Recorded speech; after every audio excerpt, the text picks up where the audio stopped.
Geography classes में आप सभी का स्वागत है। आज हम इस वीडियो के माध्यम से मानव भूगोल की एक महत्वपूर्ण शाखा के बारे में जानेंगे। इससे पहले की वीडियो में हम मानव भूगोल की 3 प्रमुख स्कूल्स के बारे में जान चुके हैं। आज हम मानव भूगोल की चौथी प्रमुख school of American school of human geography के बारे में जानेंगे। इस वीडियो के पहले हम German school of human geography, French school of human geography तथा British school of human geography के बारे में जान चुके हैं। तो आज हम यूरोप से बाहर निकल करके चौथी प्रमुख शाखा, जिसका विकास संयुक्त राज्य अमेरिका में हुआ था, उस शाखा के बारे में या उस स्कूल के बारे में डिस्कस करेंगे। तो सबसे पहले हम यहाँ शुरुआत करते हैं कि संयुक्त राज्य अमेरिका में मानव भूगोल के साथ साथ भूगोल की विभिन्न शाखाओं, जिसमें नगरीय भूगोल, राजनीतिक भूगोल, political geography, economic geography, social geography, agriculture geography, cultural geography and regional geography, इन मानव भूगोल की शाखाओं के विकास में अमेरिकन विद्वानों ने, अमेरिकन भूगोलवेताओं ने अपना महत्वपूर्ण योगदान दिया था। और मानव भूगोल के साथ साथ मानव भूगोल की इन विभिन्न शाखाओं के विकास में योगदान देने वाले अमेरिका के विद्वानों की जो लिस्ट है वो काफ़ी लंबी है। इसमें प्रमुख जो थे भूगोलवेता, उनका हम उल्लेख करना चाहेंगे। तो जो मानव भूगोल के विकास में अमेरिकन वे कौन से भूगोलवेता थे जिन्होंने मुख्य रूप से मानव भूगोल और उसकी विभिन्न शाखाओं के विकास में अपना योगदान दिया, इनमें Ellen Churchill Semple, H Barrows, Ellsworth Huntington, Isaiah Bowman, Griffith Taylor, Carl Sauer, D S. Whittlesey, G T. Trewartha, W. Zelinsky, V C. Finch, G V. फ्रेंसी, Richard Hudson, D S. Davis, C L. White, G T. Renner, Dicken, Pitts और Carter, ये भूगोलवेता थे जिन्होंने America में मानव भूगोल के विषय क्षेत्र को व्यापक रूप प्रदान करने में अपना महत्वपूर्ण योगदान दिया। इसके अलावा अमेरिकन भूगोलवेताओं ने नगरीय भूगोल के विकास में अपना महत्वपूर्ण योगदान दिया था। और इन नगरीय भूगोल के विकास में योगदान देने वाले प्रमुख संयुक्त राज्य अमेरिका के विद्वान थे। उसमें थे Harold M Mayer, C F. Kohn, Kingsley Davis, John Alexander, C D. Harris, Howard J. Nelson, Howard L. Green, Edward Ullman, Jean Brunhes, J L. Berry और विलियम गैरिसन और होमर होयट, ये प्रमुख भूगोलवेता थे जिन्होंने नगरीय भूगोल के विकास में या नगरीय भूगोल के विषय क्षेत्रों को व्यापक रूप प्रदान करने में अपना महत्वपूर्ण योगदान दिया था। अब हम एक एक करके, यहाँ हमने बहुत सारे नाम लिए हैं अमेरिकन ज्योग्राफर्स के, लेकिन यहाँ मुख्य रूप से प्रमुख भूगोलवेताओं का विस्तार से अध्ययन करेंगे कि वे कौन से मुख्य भूगोलवेता थे जिन्होंने अमेरिका में मानव भूगोल के विकास में अपना महत्वपूर्ण योगदान दिया था। इसमें सबसे जो पहला नाम है वह है एलन चर्चिल सैम्पुल। इनका काल 1863 ईस्वी से 1932 ईस्वी तक का है। और ये सैम्पुल संयुक्त राज्य अमेरिका के प्रसिद्ध मानव भूगोलवेता के साथ साथ ये जर्मनी के प्रसिद्ध भूगोलवेता फ्रेडरिक रेडजेल की शिष्या थी। और इन्होंने फ्रेडरिक रेडजेल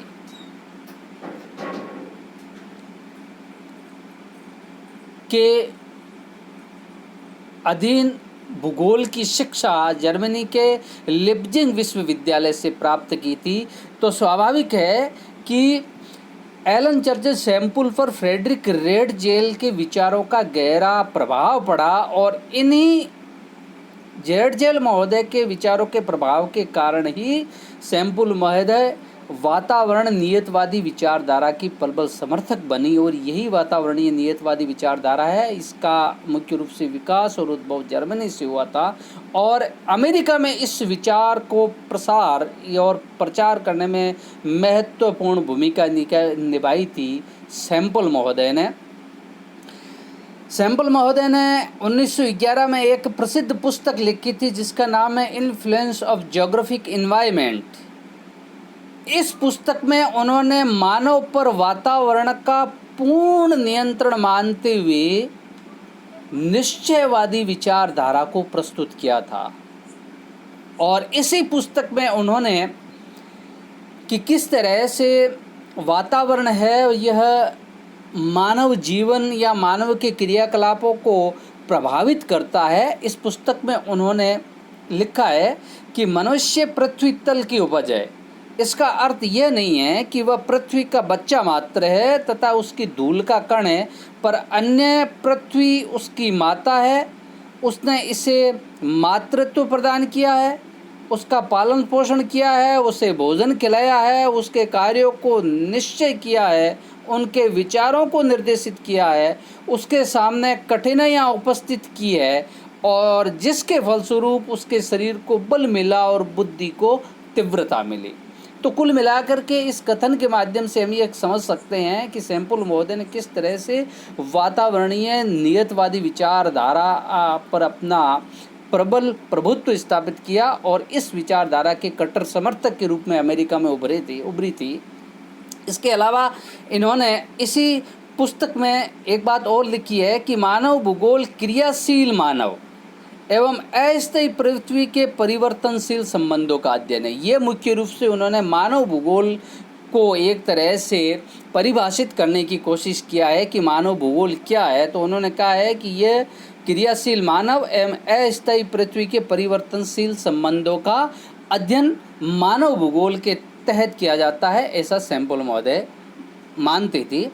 अब हम बात करते हैं अमेरिका के एक अन्य भूगोलवेता एच बैरोज ने 1923 ईस्वी में एसोसिएशन ऑफ अमेरिकन ज्योग्राफर्स का जो वार्षिक अधिवेशन होता है उसकी अध्यक्षता करते हुए एक भाषण दिया था और इस भाषण में उन्होंने भूगोल को ह्यूमन इकोलॉजी की संज्ञा दी थी। यानी कि भूगोल के लिए ह्यूमन इकोलॉजी शब्द का सबसे पहले प्रयोग एच बैरोज महोदय ने किया था और उन्होंने मनुष्य तथा पर्यावरण की पारस्परिक अंतरक्रिया पर बल देते हुए कहा था कि geography is the science of human ecology. यानी कि भूगोल है वह मानव पारिस्थितिकी का विज्ञान है।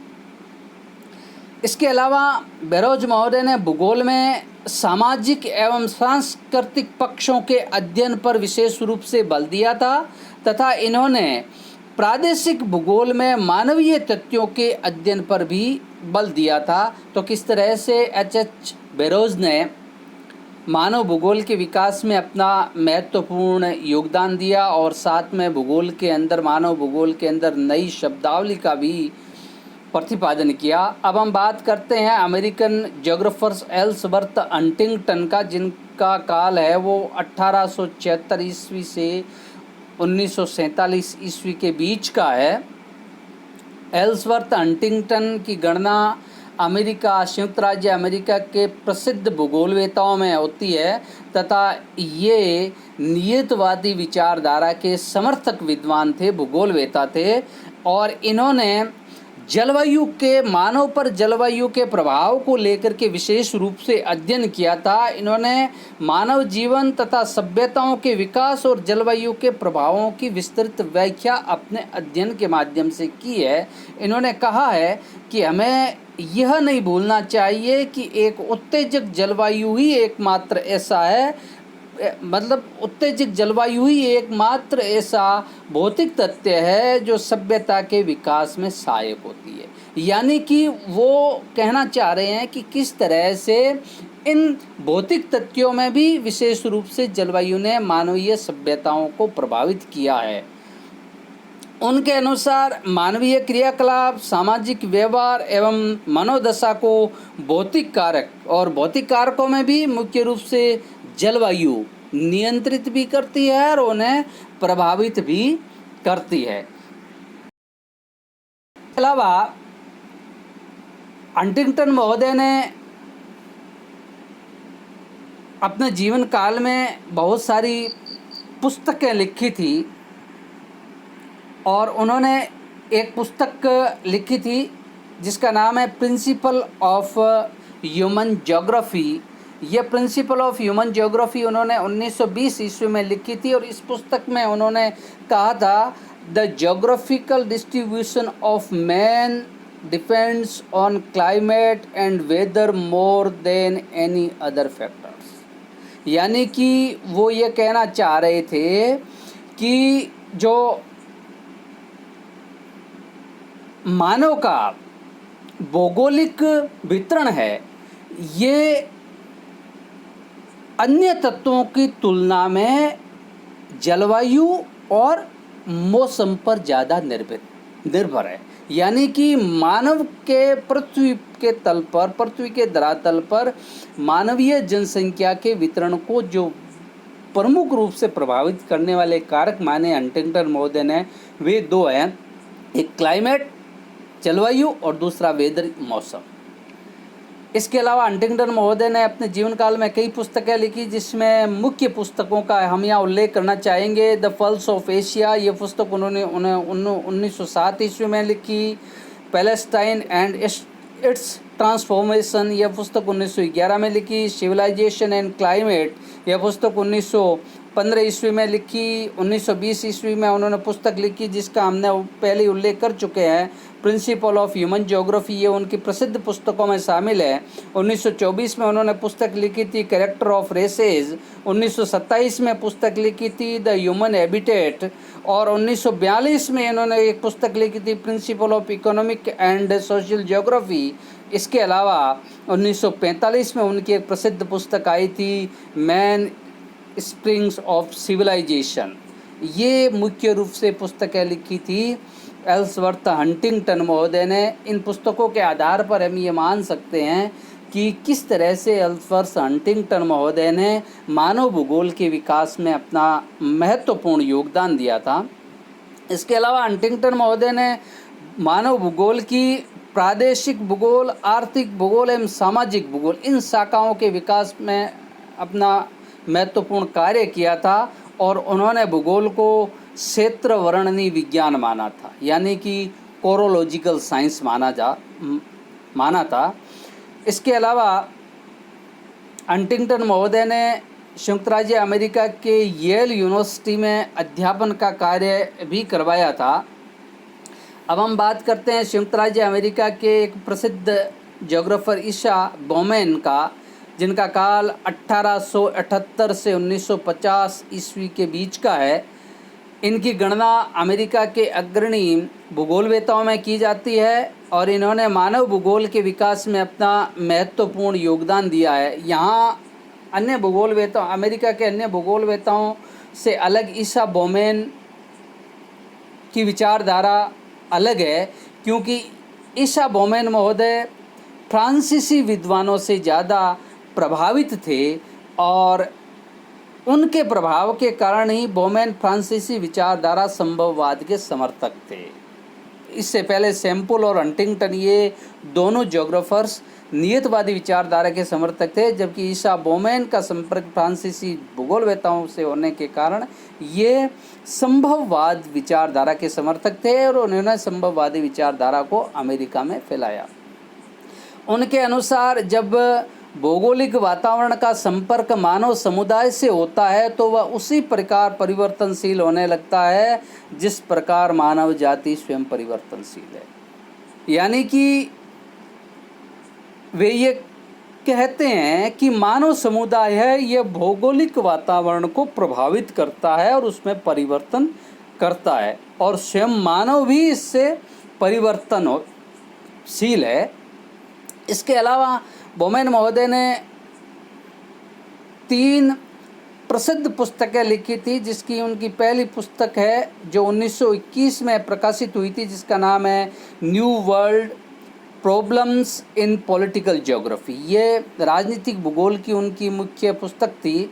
इसके अलावा 1931 में उन्होंने पुस्तक लिखी थी द पायोनियर ऑफ फ्रिंग्स, और 1934 में उन्होंने पुस्तक लिखी थी geography in relation to the social sciences. ये पुस्तक इन्होंने 3 मुख्य पुस्तकें लिखी थी। इसके अलावा बोमेन महोदय, मैंने आपको पहले ही बताया था कि ये फ्रांसीसी विद्वानों के ज़्यादा संपर्क में थे और इन्होंने फ्रांसीसी भूगोलवेताओं के विचारों को ग्रहण किया था। ये फ्रांसीसी भूगोलवेता जीन ब्रून्स महोदय के घनिष्ठ मित्रों में शामिल थे और उन्होंने जीन ब्रून्स महोदय ने जो फ्रांसीसी भाषा में किताब लिखी थी ज्योग्राफी ह्यूमने पुस्तक है, इस पुस्तक का अंग्रेजी भाषा में अनुवाद है वो ईसा बोमेन महोदय ने किया था ह्यूमन ज्योग्राफी के नाम से। इन्होंने अमेरिका के येल विश्वविद्यालय में अध्यापन का कार्य करवाया तथा भूगोल में उनके योगदान के आधार पर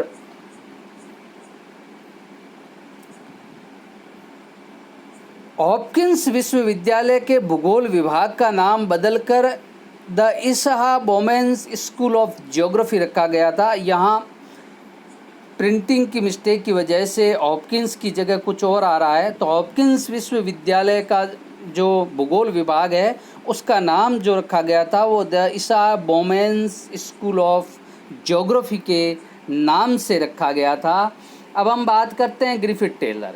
ग्रिफिथ टेलर एक ऐसे भूगोलवेत्ता है जिनका जन्म ब्रिटेन में हुआ, जिन्होंने अध्यापन का कार्य ऑस्ट्रेलिया में करवाया और उसके बाद में ये अमेरिका में भी गए और फिर कनाडा में इन्होंने अध्यापन का कार्य किया और अंत में ये वापस ऑस्ट्रेलिया लौटे और उन्होंने ऑस्ट्रेलिया आकर के अध्यापन का कार्य किया। तो इस तरह से हम मान सकते हैं कि ग्रिफिथ टेलर ने विश्व के अलग अलग देशों में रह करके मानव भूगोल के विकास में अपना महत्वपूर्ण योगदान दिया था। वे लंदन में जन्मे, सिडनी विश्वविद्यालय में उन्होंने शिक्षण कार्य किया था 1907 से 1928 के बीच में। फिर वे जो ऑस्ट्रेलिया की प्रवास नीति थी, उस प्रवास नीति के विरोध के कारण ये 1928 में संयुक्त राज्य अमेरिका में आ गए और वहाँ ये शिकागो विश्वविद्यालय में भूगोल के प्रोफेसर बने और 1935 से 1951 के मध्य ये कनाडा के प्रसिद्ध विश्वविद्यालय टोरंटो विश्वविद्यालय में भूगोल के प्रोफेसर रहे और इसके बाद ये वापस ऑस्ट्रेलिया आ जाते हैं और यहाँ आकर के उन्होंने भूगोल के विकास में भी अपना जो अध्ययन का क्रम है, अध्यापन का क्रम है, वो लगातार जारी रखा। टेलर ने संभववाद तथा नियतवादी विचारधाराओं के बीच में संतुलन स्थापित करने के लिए एक नवीन विचारधारा का प्रतिपादन किया था और उस विचारधारा का नाम था नियो डिटर्मिनिज्म या नवनियतिवाद विचारधारा, जिसे हम साइंटिफिक डिटर्मिनिज्म भी कहते हैं। इसके अलावा इसे स्टॉप एंड गो डिटर्मिनिज्म के नाम से भी जाना जाता है। टेलर ऐसा मानते थे क्योंकि वो ऐसा मानते थे कि न तो संभववादी विचारधारा अपने आप में पूर्ण है और न ही नियतवादी विचारधारा अपने आप में पूर्ण है, इसलिए वे बीच में एक समन्वयात्मक दृष्टिकोण अपनाना चाहते थे। इसीलिए उन्होंने कहा है कि उन्होंने मानव को वातावरण का स्वामी नहीं माना है, अपितु इसकी तुलना बड़े नगर में चौराहे पर खड़े एक सिपाही से की है जो सड़क पर वाहनों के चलने की गति को मंद या तीव्र तो कर सकता है लेकिन उसकी दिशा को बदल नहीं सकता। इसी तरीके से मानव भी एक हद तक पर्यावरण में बदलाव कर सकता है, लेकिन दूसरी तरफ पर्यावरण भी या जलवायु भी मानवीय घटनाओं को नियंत्रित करती हैं। टेलर महोदय ने मानव प्रजातियों के विकास तथा वर्तमान वितरण के संबंध में एक प्रसिद्ध थ्योरी का प्रतिपादन किया था जिसका नाम था माइग्रेशन जॉन थ्योरी, या इसे हम जॉन एंड स्ट्राटा थ्योरी के नाम से भी जानते हैं। इस सिद्धांत के माध्यम से टेलर महोदय ने बताया था कि पृथ्वी पर जो मानव का जो उत्पत्ति का केंद्र है वह उन्होंने मध्य एशिया बताया था और इसी मध्य एशिया से विश्व के अन्य भागों में मानव प्रजाति पहुंची, ये इस सिद्धांत के माध्यम से उन्होंने समझाने की कोशिश की है कि किस तरह से मध्य एशिया में मानव प्रजातियों का विकास हुआ, जन्म हुआ, विकास हुआ, और किस तरह से ये अलग अलग विश्व के अन्य भागों में पहुंची थी। इन्होंने नगरीय भूगोल में भी अपना योगदान दिया और उन्होंने जिस तरह से मानव के विकास की अवस्था है उसी तरीके से उन्होंने नगरों के विकास की भी 7 अवस्थाओं का उल्लेख किया है। और उन्होंने जीवन काल में कई पुस्तकें लिखी थी, जिसमें प्रमुख पुस्तकें हैं racial geography, environment, race and migration, urban geography, geography in 20th century, ये उनकी प्रसिद्ध पुस्तकों में शामिल है। और एक है आवर इवॉल्विंग सिविलाइजेशन, ये टेलर महोदय ने अपने जीवन काल में भूगोल में महत्वपूर्ण पुस्तकें लिखी थी। अब हम बात करते हैं अमेरिका के एक अन्य प्रसिद्ध भूगोलवेता कार्लो शाउर, जिनका काल 1889 ईस्वी से 1970 ईस्वी के बीच का है। इनकी गणना अमेरिका के प्रसिद्ध भूगोलवेताओं में की जाती है तथा ये मानव भूगोल की ऐतिहासिक भूगोल, सांस्कृतिक भूगोल और व्यवहारिक भूगोल के प्रसिद्ध विद्वान थे। और यदि हम इन तीनों का अध्ययन करें तो कार्ल शाउर महोदय सांस्कृतिक भूगोल के अग्रणी विद्वान माने जाते हैं, अग्रणी भूगोलवेता माने जाते हैं संयुक्त राज्य अमेरिका में। इन्होंने संयुक्त राज्य अमेरिका के एक प्रसिद्ध विश्वविद्यालय कैलिफोर्निया विश्वविद्यालय बर्कले में भूगोल के प्रोफेसर रहे और इन्होंने भूगोल को मानव केंद्रित विज्ञान मानते थे। इसी मानव केंद्रित विचारधारा के आधार पर ही कार्ल शाउर संभववादी विचारधारा के समर्थक थे। हालांकि वे समर्थक थे किंतु उन्होंने मनुष्य और प्रकृति के मध्य समायोजन पर बल देते हुए प्रेजेंट डे डिटर्मिनिज्म का समर्थन किया था। शाउर महोदय ने 1925 ईस्वी में सबसे पहले एरियल डिफरेंशिएशन शब्द यानी कि क्षेत्रीय विभिन्नता शब्द का प्रयोग किया था, जिसकी आगे चल कर के विस्तृत जो व्याख्या है वो रिचर्ड हर्टसॉन महोदय ने की थी। इस प्रकार इन्होंने मानव भूगोल में क्षेत्रीय अध्ययन पर विशेष रूप से बल दिया था। 1925 ईस्वी में उनका एक प्रसिद्ध शोध पत्र प्रस्तुत किया गया था इनके द्वारा, जिसका नाम था द मॉर्फोलॉजी ऑफ लैंडस्केप। इस शोध पत्र के माध्यम से उन्होंने मानव द्वारा निर्मित सांस्कृतिक भूदृश्यों के निर्माण की विस्तृत व्याख्या की थी। इस प्रकार जब अमेरिका में 20वीं शताब्दी में प्रवेश होता है तो 20वीं शताब्दी के उत्तरार्ध में संयुक्त राज्य अमेरिका में मानव भूगोल में विशिष्टीकरण और मात्रात्मक अध्ययन पर विशेष रूप से बल दिया जाने लगा। यानी कि वहाँ के भूगोलवेता मानव भूगोल की विभिन्न शाखाओं के विकास के साथ साथ उनमें मात्रात्मक अध्ययन पर विशेष रूप से जोर देने लगे थे। इसके अलावा यदि हम इसी बात को आगे बढ़ाएं तो इस तरह के अध्ययन में सबसे पहले हम नाम लेना चाहेंगे डी विटलसे का। डी विटलसे महोदय ने राजनीतिक भूगोल और कृषि भूगोल में अपना महत्वपूर्ण योगदान दिया था। इन्होंने एक प्रसिद्ध पुस्तक लिखी थी जिसका नाम है the earth and the state. ये पुस्तक उनकी राजनीतिक भूगोल की प्रमुख पुस्तक मानी जाती है। उन्होंने मानव भूगोल में सेक्वेंट ऑक्यूपेशन सिद्धांत का प्रतिपादन 1929 ईस्वी में किया था और इन्होंने विश्व की प्रमुख कृषि व्यवस्थाओं को 13 प्रमुख कृषि व्यवस्थाओं में विभक्त किया था और ये विभाजन उन्होंने मुख्य किया था major agricultural region of the earth. इस रिसर्च पेपर के माध्यम से उन्होंने पृथ्वी पर 13 प्रमुख कृषि व्यवस्थाओं या प्रदेशों को बांटा था। इसके अलावा जीटी ट्रेवर था। ये संयुक्त राज्य अमेरिका के प्रसिद्ध जनसंख्या भूगोलवेता माने जाते हैं और इन्होंने जनसंख्या भूगोल पर 1969 ईस्वी में एक पुस्तक लिखी थी जिसका नाम है a geography of population world patterns. ये पुस्तक उन्होंने लिखी थी। इसके अलावा विल्बर जेलेंस्की, ये भी प्रसिद्ध जनसंख्या भूगोलविद है, और इन्होंने एक पुस्तक लिखी थी 1965 ईस्वी में, ए प्रोलॉग टू पॉपुलेशन ज्योग्राफी। ये पुस्तक उन्होंने लिखी थी। इसके अलावा मैंने आपको शुरू में ही बता दिया था कि अमेरिका के बहुत सारे ऐसे भूगोलवेता थे जिन्होंने मानव भूगोल की एक प्रमुख उपशाखा नगरीय भूगोल के विकास में अपना महत्वपूर्ण योगदान दिया था। और वे कौन कौन से भूगोलवेता थे जिन्होंने नगरीय भूगोल के विकास में योगदान दिया, इसका उल्लेख हम शुरुआत में ही, इस वीडियो की शुरुआत में कर चुके हैं।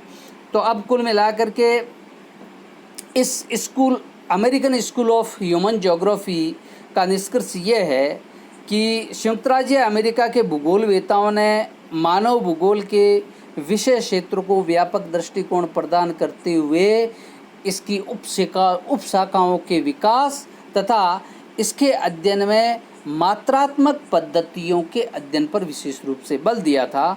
और उन्होंने मानव भूगोल की विभिन्न शाखाओं के विकास में योगदान दिया था। और वे शाखाएं थी urban geography, political geography, population geography, economic geography, social geography and agriculture geography.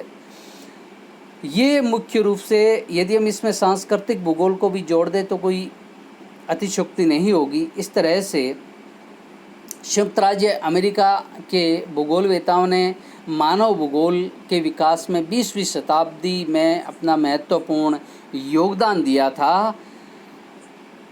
इस प्रकार इस वीडियो को देखने और सुनने के लिए आप सभी का बहुत बहुत धन्यवाद।